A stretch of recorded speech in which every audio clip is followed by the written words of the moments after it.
Mendengar kegiatan retret Kabinet Merah Putih yang digelar di Akademi Militer Magelang, Jawa Tengah selama 4 hari kurang lebih menjadi perhatian khusus dari masyarakat. Apalagi memiliki nilai positif yang diperoleh harusnya ya oleh para peserta di Kabinet Merah Putih dari acara tersebut. Apa pembekalan yang berlangsung kemarin lebih pada pembangunan komunikasi ya, antara kabinet atau juga membangun wacana atau planning kerja dari masing-masing peserta atau kementerian. Nah, hari ini saya sudah bersama dengan Menteri Usaha Mikro, Kecil, dan Menengah, Maman Abdurrahman. Saya manggilnya mungkin Mas Menteri saja, karena salah satu menteri yang tergolong juga masih muda. Halo, Mas Menteri, apa kabar, Mas Maman? Baik Mas, Alhamdulillah. Mas gimana kabarnya? Sehat ya? Sehat, Alhamdulillah. Ini sepertinya sedang dalam perjalanan menuju kantor, Mas Menteri. Ya ini sedikit lagi sampai di kantor kita nih, di gedung Smesco. Rumahnya para pelaku UMKM seluruh Indonesia. Wah, keren. Nah, kemarin itu selama kurang lebih sampai kan hari Kamis ya, kemudian dimulainya itu Jumat, Sabtu, dan Minggu, 3 hari retreat ya. Ya. Apa saja, Mas Menteri, Mas Maman, yang sempat disampaikan oleh Presiden Pak Prabowo waktu itu? Begini Mas, saya harus cerita dulu dari awal ya, dan mungkin agak sedikit detail gitu. Acara di Magelang itu yang pertama yang saya dapatkan, yang saya lihat, yang saya dengar gitu ya, itu terlihat sekali sebuah orisinalitas genuinnya, semangat yang ada pada dirinya Pak Prabowo. Jadi beliau, kita bisa melihat bahwa ada sebuah keinginan yang sangat besar dan tulus beliau terhadap bangsa ini. Jadi itu kesan pertama yang saya dapatkan. Untuk seluruh masyarakat Indonesia, mohon dilihat bahwa Pak Prabowo dari segi usia sudah cukup berumur, artinya beliau sudah tidak lagi berpikir tentang ke depan dia mau seperti apa. Artinya yang ada dalam diri dia adalah di sisa umurnya beliau betul-betul ingin mengabdi, membuktikan dan membawa bangsa ini betul-betul menjadi bangsa yang besar, baik itu kuat di internalnya dan juga disegani di mata dunia. Itu yang saya tangkap pertama. Artinya bagi saya sebagai sekarang pembantunya beliau, saya menjadikan itu sebagai sebuah spirit dan semangat buat saya juga, bahwa sebagai pembantu beliau saya harus bekerja secara maksimal dengan segala kekuatan daya yang saya miliki. Itu Mas ya, itu message pertamanya. Lalu yang kedua, ini kan terus terang berbeda ya daripada yang sebelum-sebelumnya, kabinet sebelumnya. Ini mungkin sebuah langkah yang sangat luar biasa, acara event yang dimulai. Ini pimpinan-pimpinan tertinggi loh Mas, menteri-menteri, Kapolri, Jaksa Agung, BPKP, semua kumpul semua di situ, KPK memberikan masukan, saran segala macam. Lalu yang kedua, banyak orang yang menganggap bahwa kenapa sih mesti harus di Akmil, kok kesannya militeristik gitu ya. Ternyata yang kita dapatkan selama 4 hari itu tidak ada indoktrinasi bahwa kita harus militer gitu, enggak. Yang kita dapatkan 2 hal aja Mas, kebersamaan dan disiplin. Jadi terbangun sebuah semangat kebersamaan di antara kami, karena Pak Prabowo sering menyampaikan bahwa dalam setiap arahan beliau di Magelang itu, kita ini dari berbagai macam latar belakang. Saya dari Partai Golkar, ada dari Demokrat, ada dari Gerindra, ada dari PAN, ada dari profesional, ada dari aktivis, ada dari relawan, macam-macam. Ada dari akademisi, ada dari birokrat gitu ya. Pak Prabowo menginginkan satu hal, ada satu kesepemahaman dan satu frekuensi di antara kita semua, bahwa kalian semua sekarang adalah Kabinet Merah Putih. Iya. Saya adalah Presiden Republik Indonesia. Saya harus lebih mementingkan dan mengedepankan kepentingan bangsa dan negara ini di atas kepentingan golongan. Jadi semangat itu yang dimunculkan lagi oleh Pak Prabowo di dalam acara Magelang. Akhirnya terbangunlah sebuah kebersamaan, kekompakan, nggak ada yang jaim-jaiman Mas. Jadi kita tahu tuh, oh mohon maaf ya ini bercandaan saya ya, oh kita tahu tuh baik buruknya Bu Ani itu, Bu Sri Mulyani seperti apa, lucu-lucuannya, terus Pak Kapolri bagaimana, terus Pak Mendagri, Pak Tito itu seperti apa gitu. Jadi kita terbangun tuh, mohon maaf ya, jadi kayak ledek-ledekan bercanda. Terus kita dengan menteri-menteri yang lain, dengan Pak Menko kita, dengan Pak Budi Gunawan, dengan Pak Pratik. Jadi cair betul Mas, suasananya itu apa ya, akhirnya kita bisa melihat, oh lucunya Bapak ini begini, Ibu ini. Jadi terbangun sebuah suasana kebersamaan yang sangat luar biasa. Dan yang tadi saya sampaikan yang keduanya itu disiplin. Jadi saya ini Mas, nah ini kita harus buka-bukaan, jujur-jujuran aja. Kalau kita ini kan politisi, rata-rata baru tidur itu jam-jam 2 pagi, jam 3 subuh, jam 2 subuh, jam 3 subuh. Bangun itu paling cepat jam 8 sampai atau paling cepat itu jam 9. Paling kita jam 5 subuh, kita sholat subuh dulu, habis itu tidur lagi. Ya. Tapi kemarin, ya kita 4 hari itu, ya kita harus bangun pagi, jam 4:30 subuh sudah harus bangun, dan langsung beraktivitas, senam, baris berbaris, lalu istirahat 1 jam sebentar, langsung masuk lagi ruang rapat, ada materi-materi pembekalan selama 4 hari, terus kayak begitu. Jadi akhirnya terbentuk sebuah pola disiplin yang positif. Pak Prabowo selalu menekankan, pokoknya rapat, terus makan pun itu ada namanya makan terpimpin, Mas. Jadi makan itu kita bersama-sama. Itu kita dipimpin oleh Pak Presiden, kita makan bersama. Jadi disiplinnya, kebersamaannya, mempercayai kepada pimpinan itu terbangun.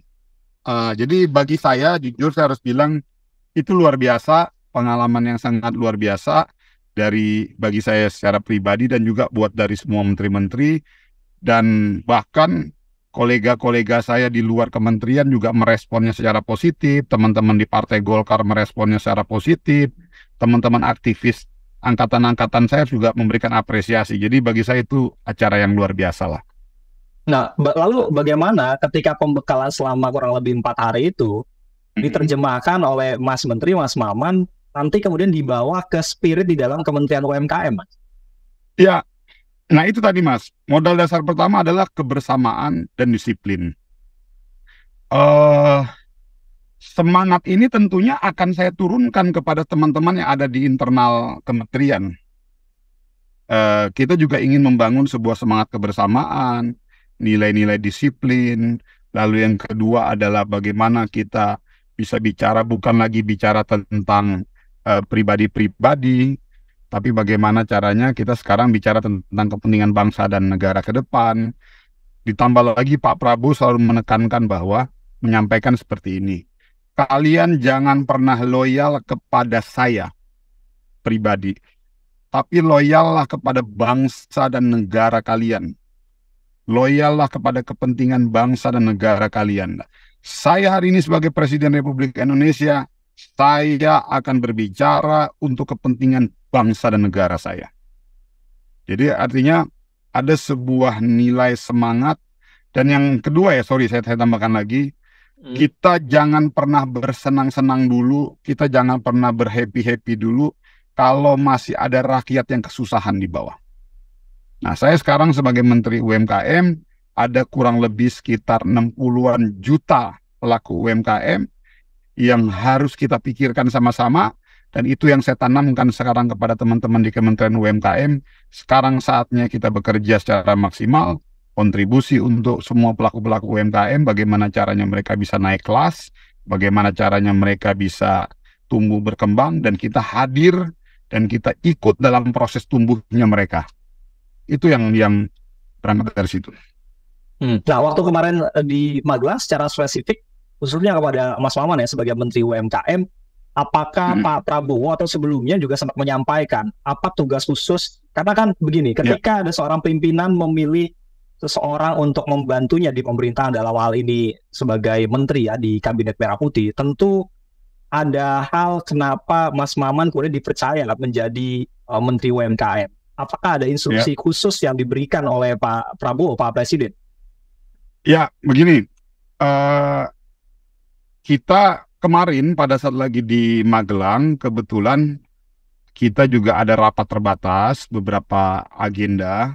Jadi sekalian itu Mas, bukan hanya acara materi, outbound ataupun apapun itu, pelatihan ataupun ini, bukan hanya itu. Jadi kita juga ada langsung kerja itu Mas. Jadi kita ada beberapa rapat dipanggil, diagendakan, rapat terbatas. Yang pertama, kan ada program bangun rumah 3 juta unit yang akan disiapkan oleh Pak Prabowo untuk masyarakat Indonesia. Lalu yang kedua adalah program makan gizi gratis untuk masyarakat, untuk rakyat Indonesia. Nah, di situ affirmative action-nya yang ditekankan oleh Pak Prabowo adalah bagaimana aktivitas pembangunan rumah rakyat itu bisa melibatkan pelaku-pelaku UMKM.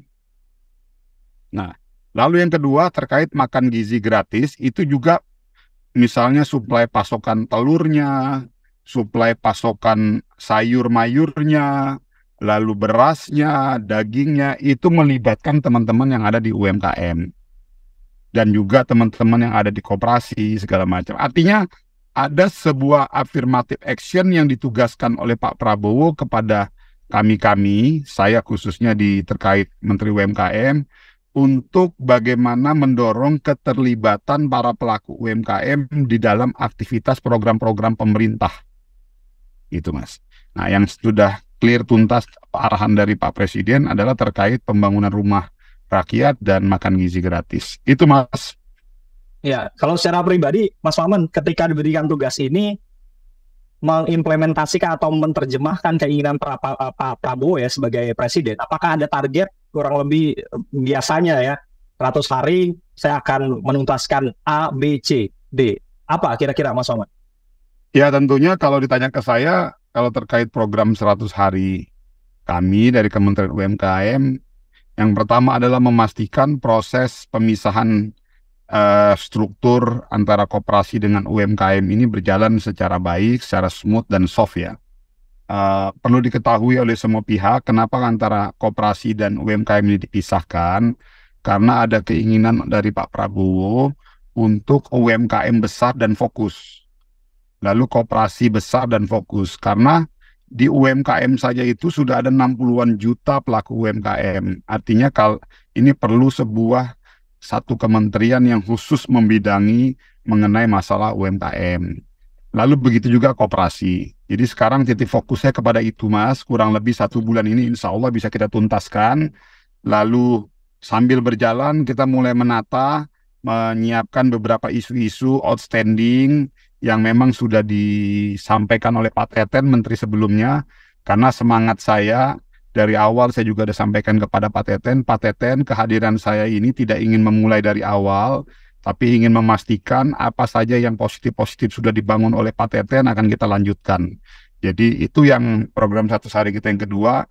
Lalu yang ketiga adalah mulai langsung membedah, merespon aspirasi-aspirasi masyarakat pelaku-pelaku UMKM yang ada di seluruh Indonesia. Jadi istilah saya itu kita menyapa UMKM lah, kurang lebih begitu. Mungkin 100 hari ini kurang lebih seperti itu Mas. Ya, Mas, ini satu hal yang mungkin juga perlu direspon oleh para menteri ya. Tidak hanya Mas Maman sebetulnya, tapi karena kebetulan hari ini saya bertemu secara langsung juga melalui Zoom dengan Mas Maman sebagai Menteri Usaha Mikro Kecil dan Menengah UMKM.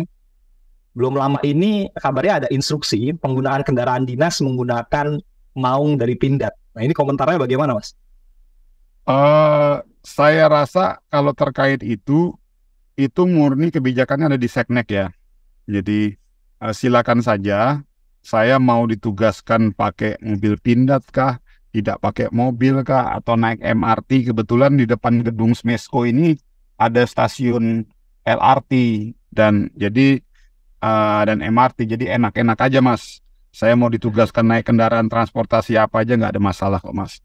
Jadi silakan saja, itu domainnya nanti di Kemenseknek itu. Kita prinsipnya kita asik-asik aja, dikasih fasilitas ataupun tidak dikasih fasilitas kita tetap kerja kok Mas. Karena nggak ada masalah Mas. Oke, Mas Menteri, sebagai penutup, apa yang ingin disampaikan oleh Mas Menteri sebagai orang yang diberi kepercayaan oleh Pak Prabowo menjabat sebagai Menteri UMKM? Apa yang ingin disampaikan oleh Mas Menteri kepada para UMKM di Indonesia? Ya, satu hal saya ingin sampaikan kepada semuanya ya, kepada seluruh pelaku-pelaku UMKM, mohon doanya, mohon dukungannya, dan insya Allah ke depan Kementerian UMKM akan saya pastikan menjadi rumah bagi kita semua, akan saya pastikan untuk ikut hadir selalu dalam proses tumbuh kembangnya Bapak-bapak dan Ibu-ibu para pelaku-pelaku UMKM, dan insya Allah ke depan saya selaku Menteri UMKM akan mengajak, akan berkolaborasi dengan semua pihak untuk ikut bersama-sama mendukung tumbuh kembangnya para pelaku UMKM di Indonesia ini. Saya itu aja, Mas. Baik, Mas Menteri, Mas Wawan Abdurrahman, terima kasih waktunya sudah bersama Sinta. Mudah-mudahan lancar tugasnya sebagai Menteri UMKM, Mas. Makasih, Mas ya. Makasih. Assalamualaikum. Sukses ya semuanya ya. Waalaikumsalam. Demikian tadi pendengar Menteri Usaha Mikro Kecil dan Menengah atau UMKM Maman Abdurrahman.